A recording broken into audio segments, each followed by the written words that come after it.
On today's show, we'll be ranking the last 10 first overall picks in the NHL draft. We'll justify our reasoning on today's episode of Locked On NHL Prospects.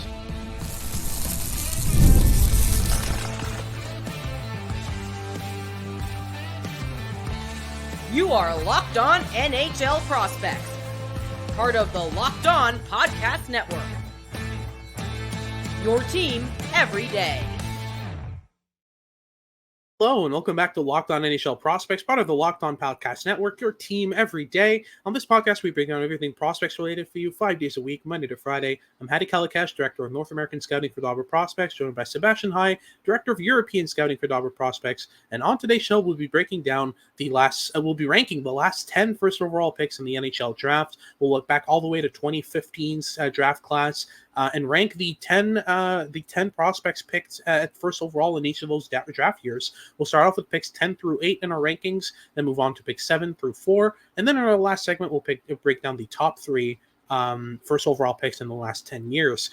Just to break down kind of what our reasoning is going to be for these picks. First and foremost, obviously the quality of the player themselves, but also their value relative to the other prospects drafted in that class. So if they're much better as a selection than the other prospects that were deemed as kind of in the mix, or especially if there was no one else in the mix and there was a clear first overall pick, then that kind of increases their odds of being higher up in the rankings. Before we get into any of that, though, today's episode is brought to you by FanDuel. Make every moment more. Right now, new customers can get up to $150 in bonus bets with any winning $5 moneyline bet. That's $150 if your team wins. So visit FanDuel.com/lockedon to get started. If you're watching on YouTube, remember to like and subscribe. Leave us a comment letting us know what you want us to talk about next. And if you're listening on your favorite podcasting platform, make sure to make us your first listen of the day and leave us a rating review. It always helps the channel. Let's get things started right away here with number 10 on our board, and it is Owen Power of the Buffalo Sabres, a first overall pick in the 2021 NHL draft, and he's the lowest on this list, mainly because there were a lot of other options there at first overall. I think it was like a 3 or a 4-way kind of race for first overall, and if you look back, Power was decent, but I think there were still some better options that were picked after him, namely Luke Hughes and William Eklund and some of those other guys. Matty Beniers was in that conversation as well. Talk me through why we have Power at 10th, what his game looks like, how it's developed since this draft year, all that good stuff. Yeah, so Power is a hulking offensive defenseman. He's 6'6", 216 pounds, a left shot, and he's been developing decently well with the Sabres in Buffalo. He's now played 2 full NHL seasons where he scored 35 points in his rookie year and 33 points last season. And last year with the Sabres, he actually outperformed guys like Rasmus Dahlin for decent stretches of the year. Dahlin, who does finish a decent amount above Power in our ranking here, but still, Power is a really promising prospect. When our selection here is exclusively first overall picks, they're all going to be very good at the game of hockey, and Power is no exception. So while he ends up at 10th in this board, he could rise up until 6th in 2 or 3 years time. There's a lot of flexibility in this bottom range of these rankings, especially because there's still young players who are developing. Power is just 21 years old still, and he's a really good skater. His defensive game has definitely improved a little bit since his draft year. He's very rangy, he's physical, and he's able to leverage those tools in the defensive zone. But his defensive decision-making and understanding of the structures in his own zone could still use some more development. So he's a little bit raw still, but he's so mobile. He's so big, and he's so gifted offensively. This is a creative player from the blue line who has not even come close to reaching his offensive ceiling just yet. And Buffalo definitely has a fantastic 1-2 punch down the left-hand side for a very long time from now on. So Power is here at 10th. Next up, we have a player that you actually wanted above Owen Power, and he's a player that you've been watching since he was playing AAA hockey in the Saint Eustache. So talk me through Alexis Lafrenière and how this past season got him up to 9th on this board. Absolutely. A kid from my neck of the woods that I've been watching for the longest time. I went to high school with his sister, which is really funny. Alexis Lafrenière, the thing that makes me put him above Owen Power in our rankings is that Lafrenière, the gap between him and number 2, the other prospect that was due to go to be in the contention for first overall, in my opinion, is a tiny bit bigger than the gap between Owen Power and the likes of Matty Beniers and Luke Hughes and William Eklund, the other guys in that kind of glut. So kind of value relative to who's next on the list. Lafrenière is just a tiny notch above of Owen Power for me. And Lafrenière has really kind of come into his own this past season, especially playing pretty much full-time with Artemi Panarin in New York. We're talking about a hulking left winger, 6'3", 215 pounds, uses his frame really well, pushes through contact really well. He plays a power game. He plays a physical, mean game at times. He isn't afraid of getting involved along the boards and making plays physically. Those were kind of the things that got him drafted first overall in this draft year. And I mean, there was some contention between him and who was next on that list. There's still just so much value here in Lafreniere's game that I think that it made a lot of sense for the Rangers to pick him up here. They had a couple of down years and made the most out of it. They added Artemi Panarin, I think, that same year, and really came into their own in terms of the value they're able to bring to their roster and the team they were trying to build.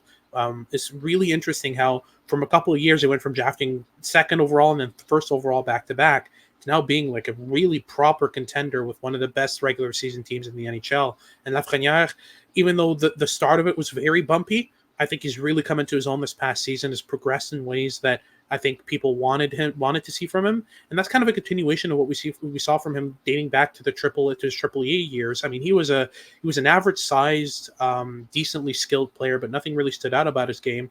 Then all of a sudden he grew a couple inches, added a bunch of weight in terms of muscle, and was able to just consistently outplay opponents in the QMJHL when he graduated. So that was a really interesting progression for me with Lafrenière. And yeah, there's a reason he was drafted first overall. And I think he's showing a lot more of it this season than he did in previous years.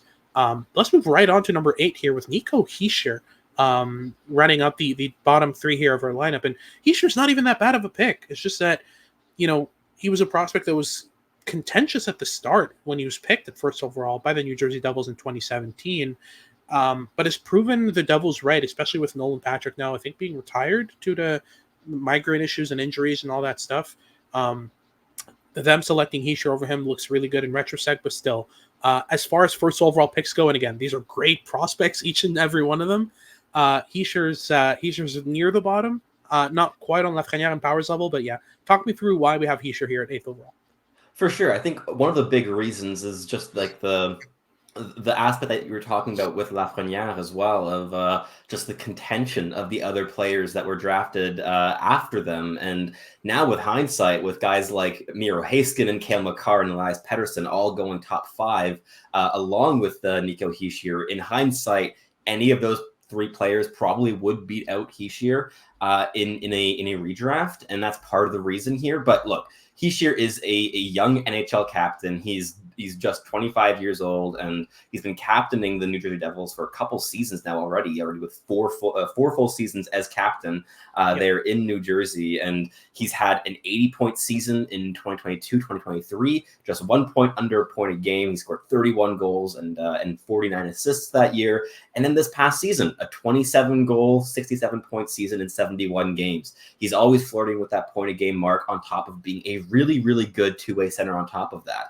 The combination of him and Jack Hughes is a luxury to have to build a team around, because you have your offensive dynamo as your 1C, and you have an elite two-way forward as your 2C in Nico Hischier. And I think that even though he's ranked here at 8th, again, these are all first overall picks. There's no shame in finishing towards the bottom of this list, because they're all fantastic hockey players, and Nico Hischier is certainly no exception to that. So while there's definitely arguments to be made to have him maybe in the 1 or 2 slots higher up our board, we ended up taking some big swings on offensive upside with our picks in that 7 to 5 range. So that pushed Hischier down a little bit for us, but still a fantastic player, and a guy that every single team in the NHL would adore to have in their lineup, in their top 6, manning a top 6 line, and being a play connector on top of a facilitator, and a really, really good defensive player. He can play on both special teams as well. He's so versatile. He's so intelligent.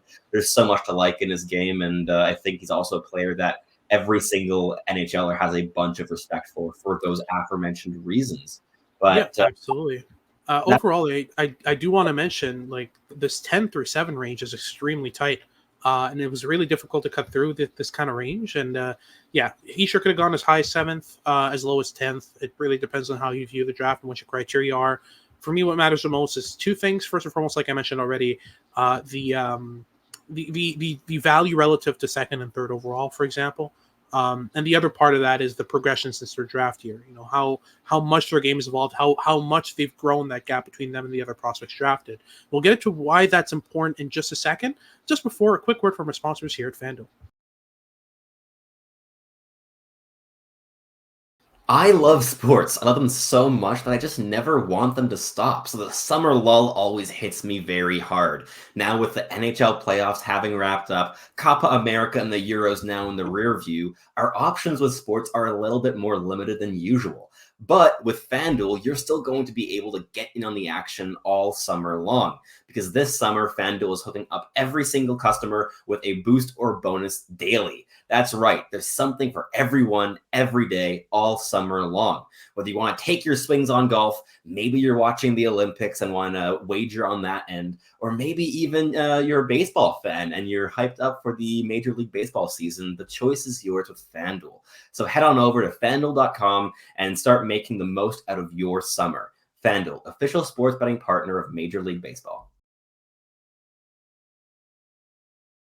Alrighty, so let's move right on to our second segment here, where we break down picks 7 through 4 in our top 10 rankings of the last 10 first overall picks in the NHL draft. We start off at 7th overall with Juraj Slafkovsky of the Montreal Canadiens, selected first overall in the 2022 NHL draft. And when that happened, when the Habs selected him, it was a contentious selection. Everyone expected Shane Wright to go first, including myself, and I believe you as well, Sebastian. We all expected the Habs to go that route, but after all, I mean, it's been looking really good for them since they selected Slafkovsky. The progression in Slafkovsky's game has been skyrocketing, and it's been amazing. In the last 41 games of this past season, he scored 35 points, which is a 70-point kind of pace in the last half of the season, which is a great pace to have as a 19-year-old playing your second NHL season. And yeah, Slafkovsky since last year has become a revolutionized player. The fact that he was able to make the Habs power play as good as it is, to be the focal point of distribution, of retrievals, of puck protection, of play extension on the power play is amazing, but that also extends to 5-on-5. He's retrieving pucks down low, he's making physical plays down low, he's sparking himself in front of the net, moving off the puck, finding pockets of space, trusting his shot more, using his playmaking even better. I've always said that Juraj Slafkovsky is a playmaking forward, and that caused some confusion, especially when he got to the Olympics and scored 7 goals and 0 assists in 7 games against men at the Olympics.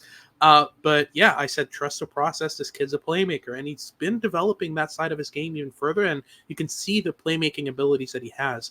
As he learns to use his shot a bit more, both off the wrister and the one-timer, especially on the half wall and the power play, we're going to see an even better version of Juraj Slafkovsky, but he has forced himself into the top-line role next to Nick Suzuki and Cole Caulfield. He's forced himself onto the top power play and has consistently stepped up the ante when it matters the most. And by the way, fun fact, Juraj Slafkovsky is the only active NHLer who won MVP of the World Championship. So interesting, of the Olympics rather. Interesting stuff on that end. Because the last ones were Ryan Miller in 2010, and who was it in 2014? Was it Carey Price? I forget. No, I don't think it was, but it was another NHLer who's retired now. But basically, that's kind of the way it breaks down on that side. And yeah, just a very interesting prospect whose progression is really what puts him high on this list, because he's really grown the gap massively between him and Shane Wright, and between him and Simon Nemec and Logan Cooley, which were the other 3 names that were due to be selected at first overall potentially. So yeah, he's grown that gap and really separated himself. So for me, he's more than deserving of the 7th slot here. Let's move right on to 6th overall on our rankings. We have a very interesting defender who took some time to get there, but is finally, in my opinion, a franchise defenseman. Let's talk about Rasmus Dahlin here and why he ends up at 6th overall on our board. Yeah, so Dahlin was the first overall selection in 2018 for the Buffalo Sabres, and he had a fantastic draft year as a dynamic and elite level defenseman in the SHL as a 17, 18-year-old. He scored 7 goals and 20 points in 41 SHL games that year, and was overall just fantastically mobile and creative and intelligent with how he was creating his advantages in all 3 zones of the ice. He's always been a really good two-way piece, and in his rookie year, year in the NHL. He also scored 44 points in 82 games, and he hasn't hit the 82 game mark since then. Had a couple seasons hitting 80 and 81, but he had a fantastic year in his first year with an A on his jersey in Buffalo in 2022-2023, scoring 15 goals and 73 points in 78 games. This last year, he took a bit of a step back, like most of the Buffalo lineup, in a relatively underwhelming year for that team, where he scored 20 goals and 59 points in 81 games. And I know a lot of Buffalo Sabres fans were pretty frustrated with his performances that season. But as you mentioned, I still see this player as a franchise level or capable defenseman moving forward, and a player that you can really, really build around. He's so good on both ends of the ice. He's one of the most mobile defensemen in the entire NHL already at 24 years of age. And on top of that, he has a lot of offensive capabilities in his toolkit as well. He's a really good power play quarterback, and he's able to leverage his playmaking, his mobility, and his intelligence really effectively on the man advantage. And the even strength production has also been pretty good as well. So this is a player that definitely had some more contention than the guys higher up on this board. I think there's a decent gap between 5 and 6. But that said, still a fantastic player, and a guy that Buffalo is going to continue to build around in the coming seasons, and certainly worth being around the middle of this ranking of first overall picks from the last 10 seasons. But moving on to 5th, we have the most recent first overall selection in Macklin Celebrini. What makes him stand out? And while he does end up just barely over the halfway mark of this board, he is a lot closer to 4 than he is to 6, isn't he? Absolutely. The thing that makes Macklin Celebrini unique, and what makes this glut of players unique, starting at 5, is the franchise-defining, the franchise cornerstone level of upside and abilities, right? With Celebrini, everything he does is so refined already that I think he's going to step into a top 6 role with San Jose pretty much off the bat and be a fantastic contributor for them in their top 6 as a center. You know, he has the defensive abilities, the responsibility, the awareness, the intelligence to be a plus-level defensive player on top of being amazing offensively, especially off the rush. His ability to just break down defenses with smart passes, with give and goes, with net drives and stick lifts on his way there and all those kinds of things. His ability to cut inside of contact, to get to the middle of the ice. Everything about his rush offense is incredibly refined. It's NHL ready as is. Might just even be top 15, top 20 in the NHL already as constructed right now. He is an amazing rush offense creator. And when I say rush offense creator, a lot of people think of Matt Barzal or Jack Hughes just cutting through defenses and using their slick hands to get around guys. That's not what I want to see necessarily. It's a great thing to have, but that's not the only way to create offense off the rush. Celebrini's rush offense is diverse, it's versatile, it's refined. That's the cornerstone of his game, and it's probably going to be moving forward. On top of having an elite half-wall shot, on top of being one of the best playmakers in the draft, just so much to his game that's just so polished and refined. That's why Macklin Celebrini, for me, was the runaway first overall pick in the 2024 NHL draft. As much as I'm a huge fan of Ivan Demidov, and I had him second overall, I still think Celebrini's well-roundedness, his ability to just impact the game in all zones. Like, I think it's the Celebrini versus Demidov conversation reminds me a lot of the Kane versus Taves conversation of who was the most impactful for their team in the Chicago Blackhawks organization on their way to a Stanley Cup run.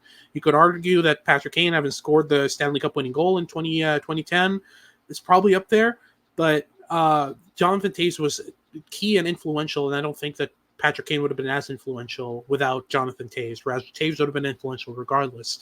So that conversation reminds me a lot of the Celebrini versus Demidov conversation, and that's what makes Celebrini so influential. You see a lot of Taves in his game, but you also see some McKinnon in his ability to just break ankles off the rush. You see as well a lot of Sidney Crosby in his ability to process a game and understand the game at a higher level, and kind of see the game within the game. Celebrini definitely has that on top of the clutch factor and all that. So there's just so much to love with Celebrini. I could go on and on and on, and he's fresh in my memory since we just spent the entire year scouting him. So let's just move right on to 4th overall here with Jack Hughes to close off our second segment. What makes Hughes special and what makes him a notch above Celebrini in our rankings here? pure offensive dynamism, right? Like that is the name of the game with Jack Hughes. He's a 5'11", 176-pound left shot center, and he's been fantastic in the NHL so far in his young career. He took a little bit of time to get going, only scoring 21 points in 61 games as a rookie, but since then he's really been taking off year upon year, finishing over a point a game with three consecutive seasons now, with an A on his jersey there in New Jersey. In 2021-22, he scored 56 points in 49 games. He one-upped himself then with 99 points in 78 games the year after that. Now this past season, he scored 74 points in 62 games. This is a very consistent offensive creator. He embodies dynamism. He's so creative, so intelligent, a really, really intricate knowledge of how to break down defensive systems, how to find gaps, create gaps in defensive structures. And overall, he's the type of player that just completely elevates lines or power play units in terms of consistently creating high-end scoring chances. And he's just as capable in finishing them off himself as he is in actually being the primary playmaker in the offensive zone. And it's that offensive versatility that really put him a notch above Celebrini in our minds, even though Celebrini's a more refined defensive player now than Jack Hughes was as a D+2 player, already with like 2 NHL seasons under his belt. But that said, Jack Hughes' just pure level of dynamism had to get him in here at 4th overall. And of course, Celebrini could always leapfrog him with time, but with now 3 consecutive over point a game seasons while being the creative force for a solid NHL team that, I mean, had a decent enough playoff appearance a year ago as well, and overall has been really, really key to their regular season success since making that jump to the NHL. But that wraps up this second segment for us here, and we'll finish it off with a really tight 3-way race for the top 3 spots in the final segment. But first, a quick word from our sponsors.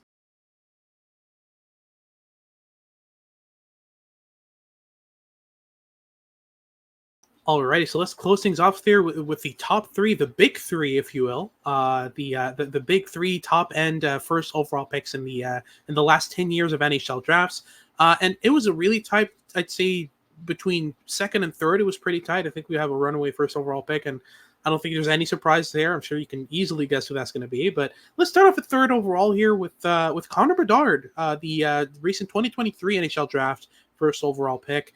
And Bedard's a generational talent. He's going to get there. He's going to be the face of the NHL someday, especially once McDavid and Matthews and those guys retire. Bedard is just amazing. The shot on him is ridiculous. You can't. I don't think you can find a better guy from the past. I want to say 7 drafts, just to be fair, that can shoot the puck like he does. The ability to shoot in motion, the ability to curl and drag around sticks in order to get a shot off. Bedard just has a ridiculous release. And what really interests me with Bedard's release is he can shoot off his outside leg, off his inside leg. He can shoot off balance. He can shoot in his wheelhouse, outside of his wheelhouse. It doesn't matter. Wherever you put the puck in his vicinity, he'll find a way to settle it and shoot it. And that's just, it's not teachable. I think that Connor Bedard has the ability to score 50, 55, 60 goals on a regular basis in the NHL, especially as he progresses, he develops, he adds more to his game. If you watch him in interviews, it's a bit robotic. It seems like the prototype of the perfect NHLer, except once he starts talking, you realize like cardboard, like what's going on here. But overall, just a great hockey player. Amazing skating, great vision, great hands, great playmaking ability. Everything about his game offensively is great. Defensively, he's just good enough in order to get pucks, which is what you need from a player like this. You don't need him to be this elite shutdown center. As long as he's good enough to be in the right spots and make good defensive plays, he'll be good. That was especially evident in his draft year in the WHL with Regina. He was able to make the right plays defensively. This past season with Chicago, a poorer team, first year in the NHL, a bit of kind of hiccups defensively, but I don't think that's going to stick around. I think by the time he reaches 24, 25 years of age, it's going to be one of the best, if not the best, offensive players in the NHL, on top of being at least a decent enough defensive player to get the puck more often, which is what you need from him. So overall, Connor Bedard is an easy pick here, 3rd overall. At 2nd overall, we have the 2016 NHL Draft's 1st overall pick, Auston Matthews. Talk me through why he's the 2nd and not the 1st pick in this draft. One word, McDavid, Yeah, probably. Like it basically. comes down to that. And this is also a player who was almost not even a first overall pick because he was 2 days away from being eligible for that McDavid draft. So he Mhm. likely would have ended up with the Buffalo Sabres instead had he been eligible that year. It would have been tight between him and Eichel for that second overall spot, but he ended up being a 2016 eligible as a September 17th birthday, and he's just been fantastic for the Toronto Maple Leafs. He's a hulking 6'3", 216-pound centerman, and he's been the face of the franchise there in Toronto. And he's scored 60 goals on 2 occasions now, scoring 60 in 73 games in 21-22. And now this past season, of course, he finished with 69 goals and 38 assists, which is just an absurd stat line to put up in the NHL. Yeah. But this is a fantastic, like, generational level talent. Fantastic goal scorer. Like, he's the best goal scorer of his generation in the NHL. And on top of that, a fantastic defensive player as well. He's been a really key part of the defensive play in Toronto, whether it be at even strength or on the penalty kill, and that two-way ability matched with that goal scoring, like he's a goal scoring phenom. And you combine those two things with also just the physicality, the power forward elements in his game. There's so much to like, and he's sticking around in Toronto long term now, and definitely the kind of player that you want to build around. And if there's any player in Toronto that has job security, it is Austin Matthews. I think him and Nylander are sticking around now after that big Nylander extension, but everything else seems to be a little bit in flux with the Leafs, but Matthews is the cornerstone, and he's not going anywhere. But let's cap off the episode with a player who really, really dragged his team to a Game 7 Stanley Cup final just a month ago with the Edmonton Oilers, Connor McDavid. Do we even have to talk about him, or do we just leave it at that? Because I mean, it's self-explanatory. He's Connor freaking McDavid. I mean, what more is there to say? But let's break down his game. So we're talking about the best skater that's ever come out of the NHL draft, I think, ever. I think that's very much not in contention. No one skates the way that McDavid does. It's not just the foot speed, the ability to just go through his stride mechanics so quickly like he does. It's the crossover usage, the perfect mechanics, outside edge usage, heel-to-heel skating. He's got every single thing that you need in order to be an elite skater, and he blends that with the best processing of the game we've seen since maybe Wayne Gretzky. The ability to just read the game at such a high speed with the foot speed that he has is just unfair.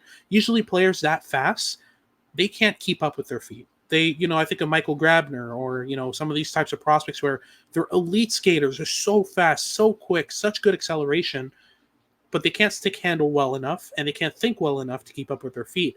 McDavid has the trifecta there and has it so incredibly well down pat that he just blends everything so incredibly well. That's what makes McDavid so special. It's one thing to be fast, it's one thing to be a good stick handler, and it's another thing to be a great thinker of the game and a quick processor. To have all three is so incredibly rare. And that's what makes McDavid a generational talent, a unique talent, and the number one selection here on our list of top 10 first overall picks in the last 10 years of the NHL draft. It's no surprise here with McDavid. I don't think anyone was, I think heading into this, you probably clicked on this video thinking, yeah, it's probably going to be McDavid at first. There's no surprise. Everyone's agreeing. So let's lock this down and call this an episode. This has been Hattie Kalakash, Sebastian High with Lockdown NHL Prospects. Thank you very much for tuning in. If you're watching on YouTube, remember to like and subscribe. Let us know in the comments what you think of our rankings. If you agree, if you disagree, just keep it civil and we'll respond. And if you're listening on your favorite podcasting platform, please leave us a rating review and make sure to make us your first listen of the day. For your second listen of the day, make sure to check out Locked On Sports Today. They've got all your news and updates about what's going on around sports. And again, make sure to tune in for our next shows as we continue our prospects coverage for the month of July and then head into August, where we'll be in the off season and record 3 episodes a week. Again, this has been Hattie Kalakash with Sebastian High. Thank you for watching, and we hope you tune in next time.